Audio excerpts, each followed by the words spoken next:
Hello दोस्तों, स्वागत है आप सभी का आज़ाद ग्रुप ऑफ एजुकेशन में।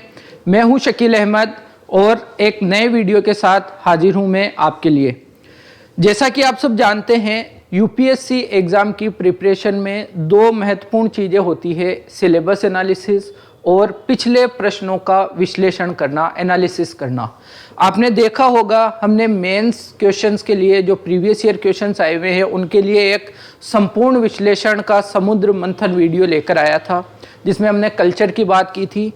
फिर रह जाता है प्रीलिम्स के क्वेश्चन का एनालिसिस। तो आज इस वीडियो में मैं आपके लिए लेकर आया हूं यूपीएससी के पिछले क्वेश्चन जो प्रीलिम्स में आए हुए हैं, सब्जेक्ट वाइज उनका एनालिसिस, ताकि इससे हमें हमारी तैयारी को शार्प करने में थोड़ी सी और ज़्यादा मदद मिल सके। किसी भी एग्ज़ाम की तैयारी करने के लिए, उसके पैटर्न को समझने के लिए, उसके क्वेश्चन पैटर्न को समझने के लिए हमें उस एग्ज़ाम के प्रीवियस क्वेश्चंस का एनालिसिस, विश्लेषण करना बहुत ज़्यादा ज़रूरी हो जाता है। और बहुत सारे बच्चों को जो तैयारी कर रहे हैं उनको इसी चीज़ में सबसे ज़्यादा कहीं ना कहीं हमें दिक्कत देखने को मिलती है। तो आपकी इस परेशानी को दूर करने के लिए इस वीडियो लेक्चर में मैं आपके लिए पिछले प्रश्नों का एनालिसिस लेकर आया हूं। तो किस चीज़ की बात करेंगे आज के इस वीडियो में? हम बात करने वाले हैं 2022 के इंडियन पॉलिटी के क्वेश्चंस की। 2022 के क्वेश्चन की हम बात करेंगे, भारतीय राज व्यवस्था, इंडियन पॉलिटी। एक एक करके देखेंगे क्वेश्चंस भी, उनसे जो जरूरी बातें होगी उन्हें समझने की कोशिश भी करेंगे। अगर हम ओवरऑल इंडियन पॉलिटी को देखें तो प्रीलिम्स में लगभग अगर हम बात करें तो कई बार, जैसे 2022 में तो हम देखते हैं कि 10 क्वेश्चन आए हैं, लेकिन कई बार हमें यहाँ से 15, 17 और 18 क्वेश्चन तक भी देखने को मिलता है। कई बार 14 पे भी हम अटक जाते हैं और अब की बार हम 10 पे भी रह गए थे। तो इंडियन पॉलिटी प्रीलिम्स ओरिएंटेड एक बहुत ही इंपॉर्टेंट सब्जेक्ट आपको नजर आएगा। अगर हम एक एवरेज बनाएं इंडियन पॉलिटी से आने वाले क्वेश्चन का, तो हम मान के चलते हैं कि 12 से 14 क्वेश्चन आपको एक एवरेज के साथ, एक औसतन इतने क्वेश्चन आपको इंडियन पॉलिटी के हर पेपर में, यूपीएससी के में हर साल मिल जाते हैं। फिर हम बात करें कहाँ से ज़्यादा आते हैं, तो अगर मैं एक स्पेसिफिक टॉपिक आपको बता दूं और आप उसी के भरोसे रह जाएं तो ये बिल्कुल सही नहीं होगी बात। मैं आपको कहूँगा ये ज़्यादा बेस्ड होते हैं करंट अफेयर्स पर, लेकिन क्वेश्चन तो बेसिक से ही पूछे जाते हैं, क्योंकि वही कॉन्सेप्ट कहीं ना कहीं आपके न्यूज़ में बना रहता है और उसी कॉन्सेप्ट का बेसिक हमसे पूछ लिया जाता है। जो ज़्यादातर मुद्दे हमारे नज़र आते हैं वो एक, अगर आप सबसे अच्छे से कर लेंगे संसद वाला टॉपिक, इसमें हम लोकसभा, राज्यसभा, इनके जो अधिकारी होते हैं, स्पीकर हो गया, उपाध्यक्ष हो गया, और भी जो अधिकारी हो गए, इनकी कमिटीज़ हो गई, है ना, इन चीज़ों को अगर अच्छे से क्लियर कर लेते हैं, लोकसभा वगैरह के बारे में विभिन्न जो प्रस्ताव हैं, यहाँ से क्वेश्चन बहुत ज़्यादा बनते हैं। दूसरी अगर हम बात करें न्यायालयों की, जिसमें जो मोस्ट इंपॉर्टेंट है वो सुप्रीम कोर्ट हो जाता है, और सेकेंडरी हम देखें तो हाई कोर्ट से भी क्वेश्चन पूछे जाते हैं।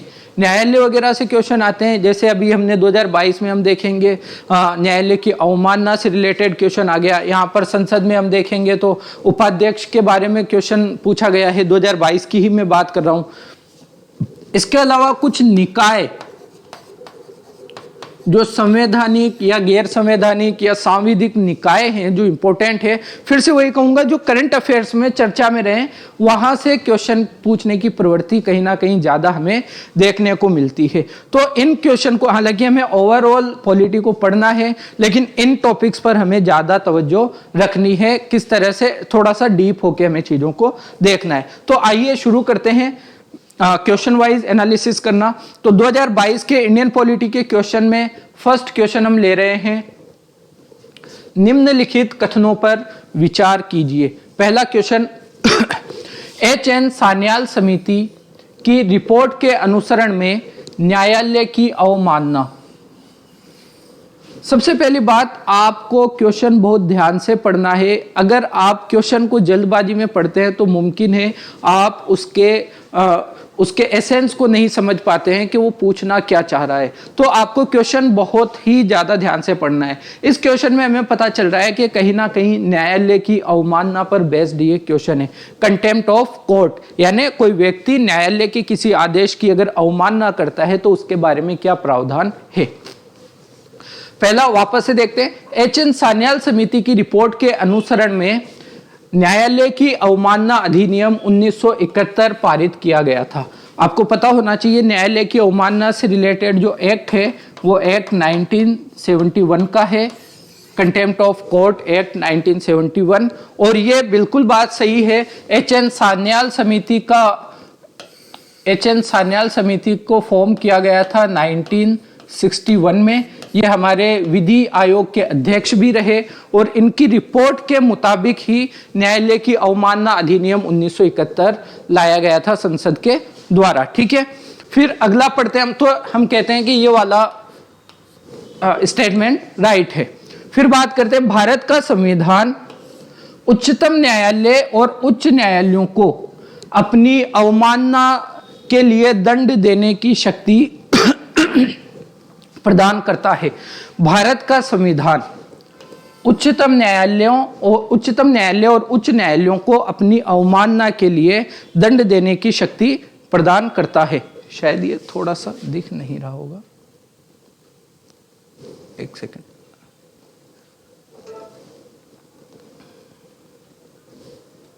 अब ठीक है।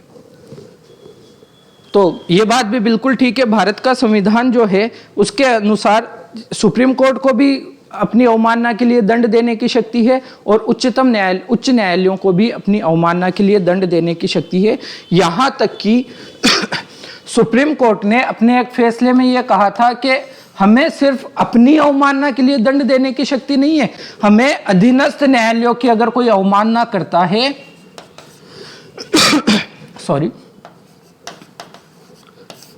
अधीनस्थ न्यायालयों की कोई अवमानना करता है, कोई उच्च न्यायालयों की अवमानना करता है, किसी न्यायाधिकरण की, किसी ट्रिब्यूनल की कोई अवमानना करता है फैसलों की, तो भी सुप्रीम कोर्ट को उसके बारे में दंड देने की शक्ति है। ठीक है, लेकिन संविधान में ये बात सही है। भारत के संविधान के अनुसार उच्चतम न्यायालय और उच्च न्यायालयों को अपनी अवमानना के लिए दंड देने की शक्ति का प्रावधान है। फिर बात करें, भारत का संविधान सिविल अवमानना और आपराधिक अवमानना को परिभाषित करता है। देखिए, अवमानना दो तरह की होती है। एक सिविल अवमानना वो हो गई कि किसी ने कोर्ट के किसी आदेश का जानबूझकर पालन नहीं किया, ये तो हो गई सिविल अवमानना। और आपराधिक अवमानना हो गई कि किसी ने कानून के शासन को स्थापित करने में जानबूझकर कोई बाधा पहुंचाई है, तो वो हो गया आपराधिक अवमानना। इसके लिए इन दोनों के लिए जो सजा का प्रावधान है वो 6 महीने की सजा है और 2000 रुपये जुर्माना, या तो दोनों हो सकता है या कुछ भी दोनों में से एक, ये इनके लिए सजा का प्रावधान है। तो संविधान में इनको परिभाषित नहीं किया गया है। संविधान में सिर्फ इतनी सी बात कही गई है कि इनको अपनी अवमानना के लिए दंड देने की शक्ति होगी। अनुच्छेद 142(2) में ये बात साफ तौर से है। इसके अलावा अनुच्छेद 129 में भी हमें पता चलता है। अनुच्छेद 129 तो कहता है कि न्यायालयों को अपनी अवमानना के लिए दंड देने की शक्ति होगी। अनुच्छेद 142 ये कहता है कि ये जो अवमानना के लिए जो कानून बनाया जाएगा ये संसद के द्वारा बनाया जाएगा। ये बात आपको ध्यान रखनी। वापस बोल रहा हूं, अनुच्छेद 129 हमें यह कहता है कि न्यायालयों को अपनी अवमानना के लिए दंड देने की शक्ति होगी, लेकिन वो अवमानना के अंतर्गत जो दंड दिया जाएगा वो किस अधिनियम के अंतर्गत दिया जाएगा, ये अधिनियम कौन बनाएगा, ये संसद बनाएगी। ये बात कहता है अनुच्छेद 142 का पार्ट 2 क्लोज 2 अनुच्छेद 142 क्लोज 2 ये बात हमें कहता है। तो अगर हमने इसको देखा तो ये कहीं ना कहीं क्या हो जाता है, गलत। पहला हमारा सही था और दूसरा भी हमारा सही है। चौथे की बात करते हैं। भारत में न्यायालय की अवमानना के विषय में कानून बनाने के लिए संसद में शक्ति नहीं थे। हमने अभी अभी बात की अनुच्छेद 142(2) के तहत संसद कोई कानून बनाएगी न्यायालय की अवमानना के संबंध में। तो ये वाला भी स्टेटमेंट हमारा करेक्ट है। 3 गलत है, 1, 2 और 4 हमारा सही है। तो हमारा आंसर हो जाएगा B will be our answer. ठीक है, आगे बात करते हैं अगले क्वेश्चन की।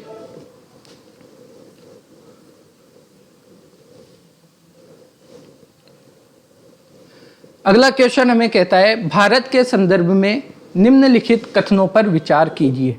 हाँ, ये एक थोड़ा सा ट्रिकी क्वेश्चन था, शायद अधिकतर बच्चों को इसे छोड़ देना चाहिए क्योंकि इस तरह की चीजें अमूमन हमारे पढ़ने के दौरान नहीं आती है। फिर भी अगर आपको पता हो तो ही लगाएं, वरना ऐसे क्वेश्चन कहीं ना कहीं स्किप करने के लिए ही पूछे जाते हैं। आइए देखते हैं क्वेश्चन क्या है। सरकारी विधि अधिकारी और विधिक फर्म अधिवक्ता के रूप में मान्यता प्राप्त है। अधिवक्ता हो जाता है एडवोकेट। देखिए, लॉयर और एडवोकेट के बीच में कहीं ना कहीं थोड़ा सा डिफरेंट होता है, लॉयर और एडवोकेट। और इसके अंदर भी इस क्वेश्चन में जो लिया गया है एसेंस, वो है हाई कोर्ट और सुप्रीम कोर्ट में जो वकालत करते हैं उन्हें हम एडवोकेट कहते हैं। और उनमें हर कोई व्यक्ति वकालत नहीं कर सकता। जो लॉयर है, कोई इंडिविजुअल व्यक्ति है, जरूर वो सुप्रीम कोर्ट में और हाई कोर्ट में डायरेक्ट वकालत नहीं कर सकता। उसके लिए कुछ एलिजिबिलिटी होनी जरूरी है, कम से कम उसे विधिक फर्म के रूप में रजिस्टर्ड होना जरूरी है। तो सरकारी विधि अधिकारी तो हम देखते हैं कि हाई कोर्ट सुप्रीम कोर्ट में करते ही हैं, जिरह करते हैं। जैसे हम अटॉर्नी जनरल को देख लें, सॉलिसिटर जनरल वगैरह होते हैं ये। तो सरकारी विधि अधिकारी और विधिक फर्म की हमने बात की। अधिवक्ता के रूप में यानी एडवोकेट के रूप में मान्यता प्राप्त है, किंतु कॉरपोरेट वकील जो किसी कंपनी के अंदर वकील है, कंपनी के अंतर्गत वकील है, वह और पेटेंट न्यायवादी अधिवक्ता की मान्यता से बाहर रखे गए हैं। ये बात बिल्कुल ठीक है, इसमें कोई भी गलत चीज नहीं है। सरकारी विधि अधिकारी और विधिक फर्म के रूप में आपको रजिस्टर्ड होना होता है अगर आप सुप्रीम कोर्ट हाई कोर्ट में जिरह करने के लिए जाते हैं। वरना अगर आप कोई कॉरपोरेट वकील हैं और पेटेंट न्यायवादी हैं तो आपको सुप्रीम कोर्ट हाई कोर्ट में जिरह करने की इजाजत नहीं होती है। इसी बात को ये स्टेटमेंट कहने की कोशिश कर रहा है, तो इसे हम बिल्कुल सही मानेंगे। अगला है विधिक परिषदों यानी बार काउंसिलों को विधिक शिक्षा और विधि महाविद्यालयों, कॉलेजेस हो गए यानी लॉ कॉलेजेस और लॉ एजुकेशन की मान्यता के बारे में नियम अधिकथित करने की शक्ति है। ये बिल्कुल ठीक है। बार काउंसिल को विधि एजुकेशन और विधि कॉलेजेस से संबंधित मान्यता के बारे में इस तरह की शक्ति प्राप्त है। तो हम क्या करेंगे, इसमें हमारे दोनों स्टेटमेंट करेक्ट हैं, सी होगा हमारा आंसर। आइए देखते हैं अगला क्वेश्चन।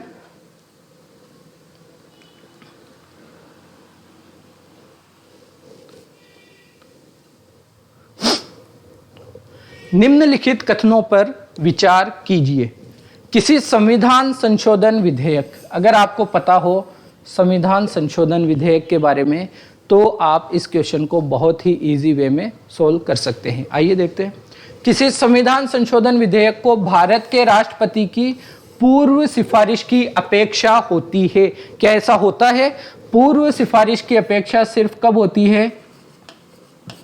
धन विधेयक के केस में,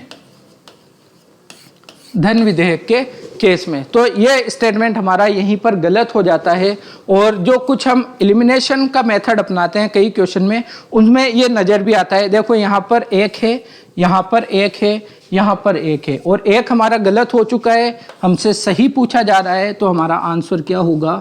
2 और 3 हमारा आंसर होगा। फिर भी देख लेते हैं। जब कोई संविधान संशोधन विधेयक भारत के राष्ट्रपति के समक्ष प्रस्तुत किया जाता है तो भारत के राष्ट्रपति के लिए वह बाध्यकर है कि वे अपनी अनुमति दें। ये बात बिल्कुल करेक्ट है। अगर कोई संविधान संशोधन विधेयक भारत के राष्ट्रपति के पास जाता है दोनों सदनों से पारित होने के बाद, विशेष बहुमत से पारित होने के बाद, तो यह लाजमी हो जाता है हमारे राष्ट्रपति के लिए कि उस पर अपनी अनुमति दे। वो उसे पॉकेट वीटो नहीं कर सकते, वो उसे डिनाई नहीं कर सकते, वो उसे लौटा नहीं सकते, उन्हें अनुमति देनी ही होगी। संविधान संशोधन विधेयक लोकसभा और राज्यसभा दोनों द्वारा विशेष बहुमत से, बिल्कुल विशेष बहुमत से पारित होना ही चाहिए। इसके लिए संयुक्त बैठक का कोई भी उपबंध नहीं है। बिल्कुल सही बात है, संयुक्त बैठक का उपबंध होता है किसी भी साधारण विधेयक के लिए।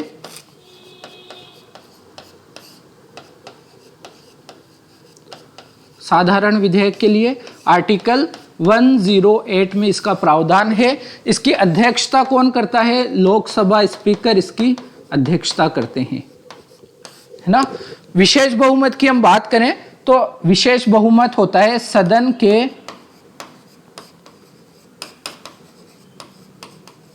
कुल सदस्यों का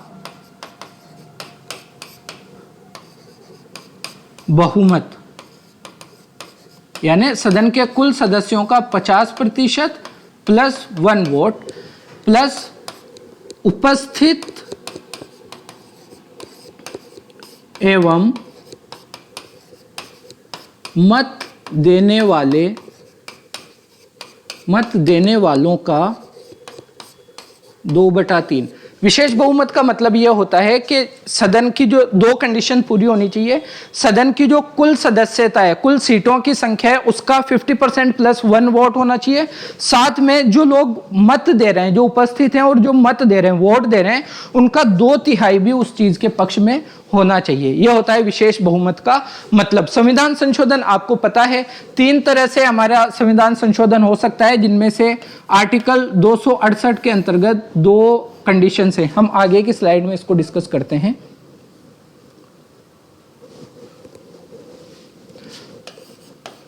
यदि आप बात करते हैं संविधान संशोधन की,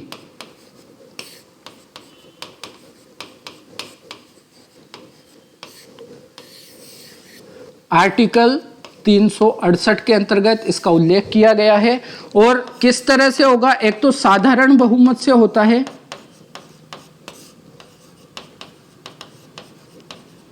और जो संशोधन, संविधान का जो संशोधन साधारण बहुमत से हो जाता है वो 368 के अंतर्गत नहीं आता और उसे संविधान संशोधन भी नहीं माना जाता। जैसे आर्टिकल 2 और 3 के अंतर्गत नए राज्यों और राज्यों की सीमा में, नाम में परिवर्तन वाली जो बात है वो इसके अंतर्गत आती है। इसके अलावा एक पूरी लिस्ट आपको एम लक्ष्मीकांत की बुक में दी हुई है, तो उसे आप ध्यान से देख लेना।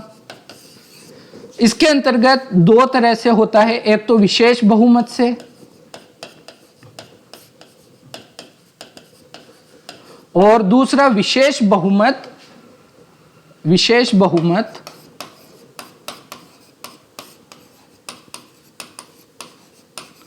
प्लस आधे राज्यों की स्वीकृति।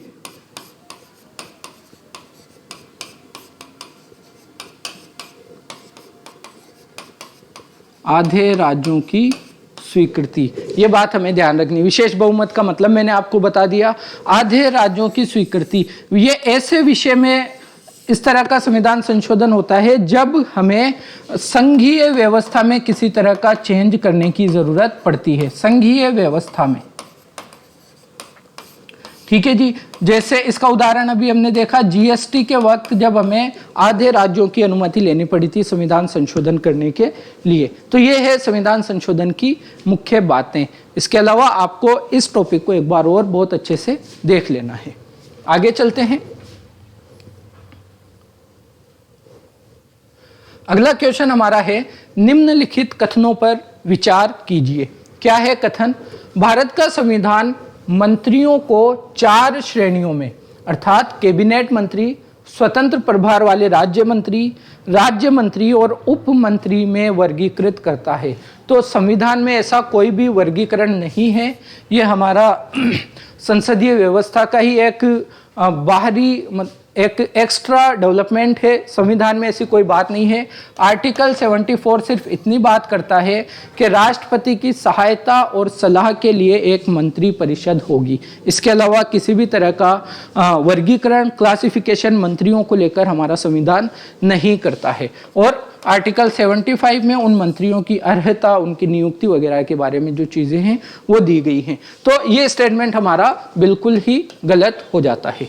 आगे देखते हैं, संघ सरकार में मंत्रियों की कुल संख्या प्रधानमंत्री को मिलाकर लोकसभा के कुल सदस्यों के 15% से अधिक नहीं होनी चाहिए। ये बात बिल्कुल करेक्ट है, इसमें कोई भी चीज गलत नहीं है। 91वां संविधान संशोधन हुआ था जिसके अंतर्गत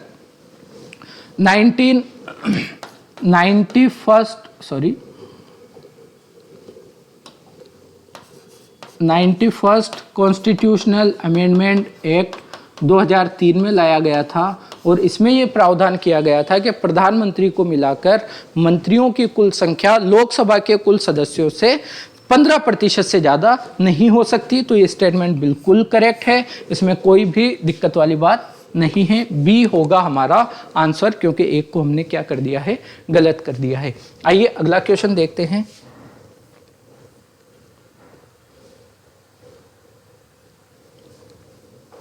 निम्नलिखित में से कौन सी लोकसभा की अनन्य शक्तियां हैं? अनन्य शक्तियां का मतलब हो गया एक्सक्लूसिव पावर। वे शक्तियां जो सिर्फ लोकसभा के पास है, दूसरी किसी भी बॉडी के पास नहीं है, राज्यसभा के पास नहीं है, सिर्फ लोकसभा के पास है। तो कौन सी ऐसी शक्तियां हैं? आपात की उद्घोषणा का अनुसमर्थन करना। तो देखिए, जब आपातकाल की उद्घोषणा की जाती है, घोषणा की जाती है, तो इसका अनुसमर्थन या अनुमोदन लोकसभा के द्वारा भी और राज्यसभा के द्वारा भी, दोनों के द्वारा किया जाना जरूरी है।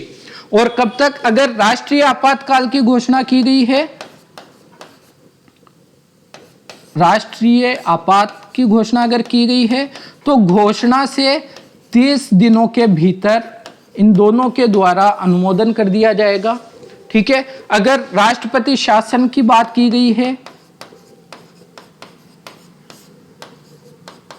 तो राष्ट्रपति शासन लगाने के 2 माह के भीतर इस तरह की घोषणा का अनुमोदन कर दिया जाएगा। और अगर वित्तीय आपातकाल की बात की गई है, ये वित्तीय गलत हो गया,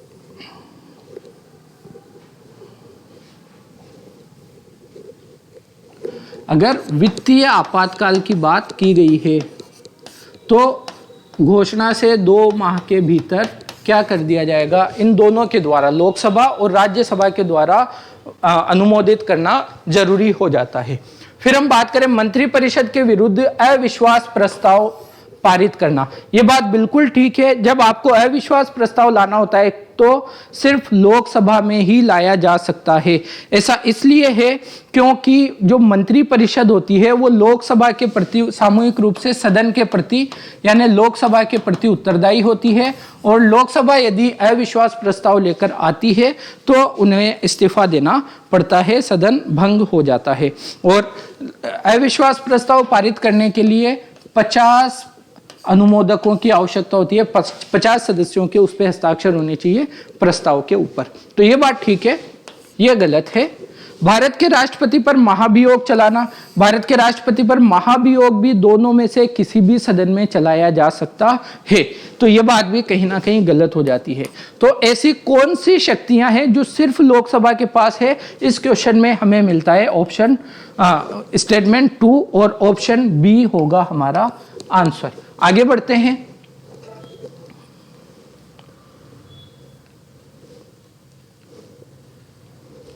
अगला क्वेश्चन है दल बदल विरोधी अधिनियम को लेकर। तो दल बदल विरोधी कानून आप सभी जानते हैं कि 52वां संविधान संशोधन आया था 52nd constitutional amendment act, Rajiv Gandhi सरकार के अंतर्गत ये डेवलपमेंट हुआ था। 1985 की बात है, 10वीं अनुसूची इसमें जोड़ी गई थी। तो क्या कह रहा है इसके बारे में? यह कानून विनिर्दिष्ट करता है कि कोई भी नाम निर्दिष्ट विधायक या सांसद, नाम निर्दिष्ट का मतलब हो गया मनोनीत, जिसे हम नॉमिनेट करते हैं, जिसे राष्ट्रपति राज्यसभा में जैसे नॉमिनेट करते हैं 12 लोगों को, इसी तरह से नाम निर्दिष्ट विधेयक सदन में नियुक्त होने के 6 माह के अंदर किसी राजनीतिक दल में शामिल नहीं हो सकता। तो ये स्टेटमेंट आपको थोड़ा सा कंफ्यूज करने की कोशिश कर रहा है। ये दरअसल है कि अगर कोई मनोनीत सदस्य है वो अपनी नियुक्ति के 6 माह के अंदर किसी राजनीतिक दल को ज्वाइन कर सकता है, लेकिन अगर उसे नियुक्त हुए 6 माह से ज्यादा हो गए फिर वो ज्वाइन नहीं कर सकता। इसमें उल्टा कह रहा है कि 6 माह के अंदर ज्वाइन नहीं कर सकता, तो ये स्टेटमेंट गलत हो गया। 6 माह के अंदर ही ज्वाइन कर सकता है, वरना नहीं कर सकता। ठीक है, अगला देखते हैं। यह कानून कोई समयावधि नहीं देता जिसके अंदर पीठासीन अधिकारी को दल बदल मामला विनिश्चित करना होता है। जैसा आपको पता होना चाहिए, इस कानून के अंतर्गत जो निर्णय लेने की शक्ति है वो पीठासीन अधिकारी के पास होती है। लोकसभा में है तो स्पीकर हो गया, इसी तरह से। लेकिन इस कानून के अंतर्गत ऐसा कोई सा भी समय निर्धारित नहीं किया गया है कि स्पीकर या पीठासीन अधिकारी इतने समय में निर्णय ले लेगा। इसी बात पर बहुत सारे मुद्दे भी उठते हैं, सुप्रीम कोर्ट ने भी बहुत सारे निर्देश दिए हैं, लेकिन संविधान में या इस कानून के अंतर्गत ऐसी कोई भी व्यवस्था नहीं है। तो यह बात कहीं ना कहीं बिल्कुल सही है। फिर से हमारा ऑप्शन बी हो जाएगा आंसर। ठीक है, आगे चलते हैं।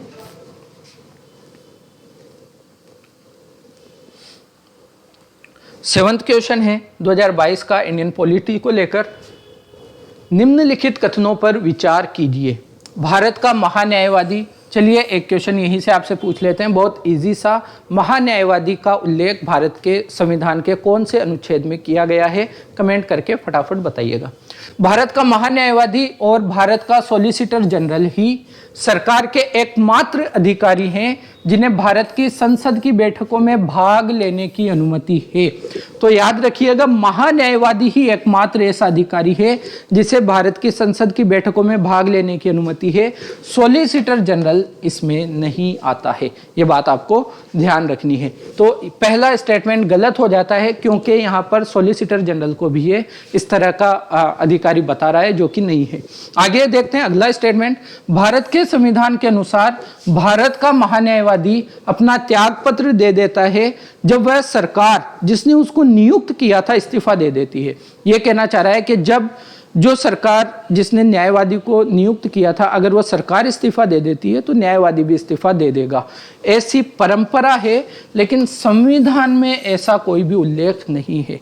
अक्सर हम ऐसे देखते हैं कि हर नई सरकार अपनी पसंद का महान्यायवादी नियुक्त करती है। तो ऐसा होता है कि जैसे पुरानी सरकार गई, पुराना महान्यायवादी भी इस्तीफा दे देता है, लेकिन ये एक परंपरा रही है। संविधान में इस तरह का कोई उल्लेख नहीं है। अगर नई सरकार चाहे कि वही महान्यायवादी रहे तो रहे, ठीक है, तो उन्हें संविधान के अनुसार इस्तीफा देने की आवश्यकता नहीं होती है। ये एक परंपरा रही है। फिर से मैं कह रहा हूं, संविधान में इसका उल्लेख कहीं पर भी नहीं है। तो ये स्टेटमेंट भी हमारा क्या हो जाता है? गलत। तो दोनों ही स्टेटमेंट गलत हो जाते हैं। सही पूछ रहा है, गलत हो गया। ऑप्शन हो गया हमारा डी। ओके, आगे बढ़ते हैं।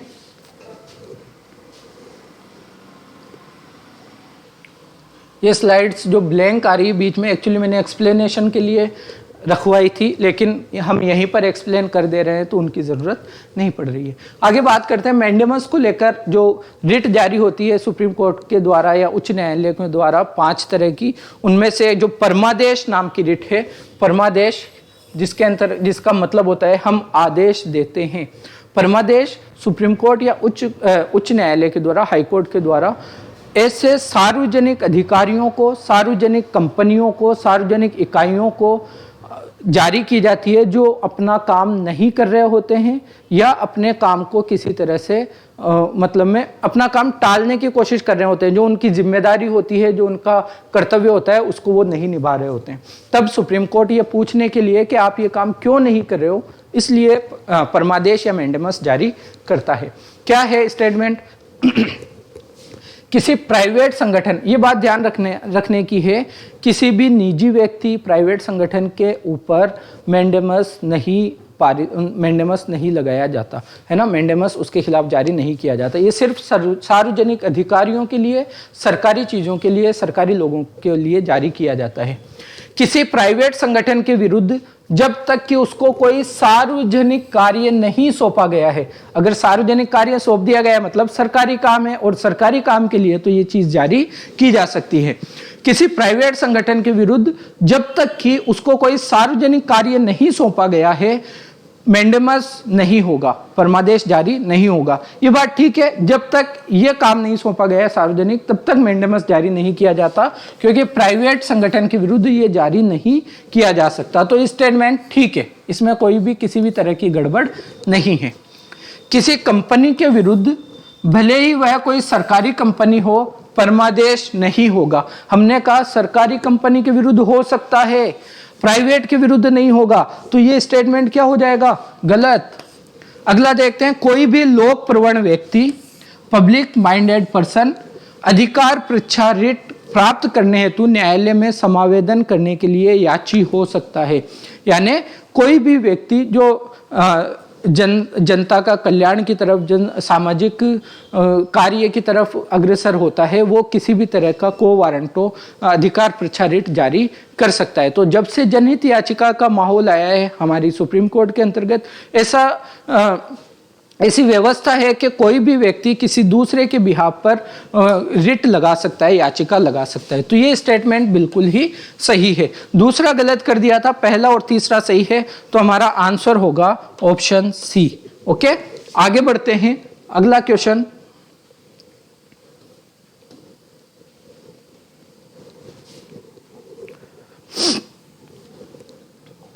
लोकसभा के उपाध्यक्ष के संदर्भ में निम्नलिखित कथनों पर विचार कीजिए। यह स्टेटमेंट है आपका लोकसभा उपाध्यक्ष को लेकर। ठीक है, देखते हैं। लोकसभा के कार्य पद्धति और कार्य संचालन नियमों के अनुसार उपाध्यक्ष का निर्वाचन उस तारीख को होगा जो अध्यक्ष नियुक्त करेगा। यह बात बिल्कुल ठीक है। पहले अध्यक्ष नियुक्त होता है, उसके बाद अध्यक्ष तय करता है कि उपाध्यक्ष को किस तारीख को नियुक्त करना है, उस तारीख को उपाध्यक्ष की नियुक्ति होती है। बिल्कुल सही स्टेटमेंट है। यह आज्ञापक का मतलब हो गया मैंडेटरी, जरूरी है, आवश्यक है। यह आज्ञापक उपबंध है कि लोकसभा के उपाध्यक्ष के रूप में किसी प्रतियोगी का निर्वाचन या तो मुख्य विपक्षी दल से हो या शासक दल से हो। यह कह रहा है कि यह बहुत ज्यादा जरूरी है कि लोकसभा के उपाध्यक्ष का निर्वाचन या तो विपक्षी दल से हो या शासक दल से हो। तो ये जरूरी नहीं है, ये आवश्यक नहीं है, ये मैंडेटरी नहीं है, ये एक परंपरा रही है। 10वीं लोकसभा तक ऐसा था कि अध्यक्ष भी शासक दल का होता था और उपाध्यक्ष भी शासक दल का होता था। लेकिन 11वीं लोकसभा से ये एक सहमति बनी कि अध्यक्ष हम शासक दल का रखेंगे और उपाध्यक्ष विपक्षी दल का मुख्य तौर से रहेगा। लेकिन ये कोई जरूरी स्टेटमेंट या जरूरी प्रावधान है, ऐसा बिल्कुल भी नहीं है। तो इसको हम क्या कर देंगे सर? इसको गलत कर देंगे। अगला स्टेटमेंट देखते हैं। सदन की बैठक की अध्यक्षता करते समय उपाध्यक्ष की शक्ति वैसी ही होती है जैसी कि अध्यक्ष की। देखिए, सदन की अध्यक्षता उपाध्यक्ष कब करेगा? जब अध्यक्ष नहीं होगा। और जब अध्यक्ष नहीं है, इसका मतलब अध्यक्ष कौन हो गया? उपाध्यक्ष अध्यक्ष हो गया। उस सीट पर जो भी बैठा वो अध्यक्ष हो गया, और जो भी उस सीट पर बैठा अध्यक्ष के तौर पर, उसको अध्यक्ष की शक्तियां प्राप्त हो गई। तो ये स्टेटमेंट बिल्कुल ठीक है। सदन की बैठक की अध्यक्षता करते समय उपाध्यक्ष की शक्ति वैसी ही होती है जैसे कि अध्यक्ष की होती है। बिल्कुल सही है। और अगर कोई उपाध्यक्ष अध्यक्ष है और वो अध्यक्षता नहीं कर रहा है, उपाध्यक्ष अगर अध्यक्षता नहीं कर रहा है, तो वो सदन के दूसरे सदस्यों की तरह ही एक सदस्य होता है। ये बात हमें ध्यान रखनी है। तो ये बात बिल्कुल करेक्ट है, इसमें किसी भी तरह की गलती नहीं है। आगे देखते हैं चौथा स्टेटमेंट। उपाध्यक्ष की नियुक्ति के बारे में सुस्थापित संसदीय पद्धति यह है कि प्रस्ताव अध्यक्ष द्वारा रखा जाता है और प्रधानमंत्री द्वारा विधिवत समर्थित होता है। उपाध्यक्ष के चुनाव में प्रधानमंत्री द्वारा इस तरह के समर्थन का कोई भी उल्लेख कहीं पर भी नहीं है। तो इसको भी हम क्या कर देंगे? गलत कर देंगे। तो पहला ठीक है, दूसरा गलत है, तीसरा ठीक है, चौथा गलत है। तो 1 और 3 हमारा आंसर होगा। 1 और 3, A will be our answer. Okay, अगले और लास्ट क्वेश्चन पे चलते हैं।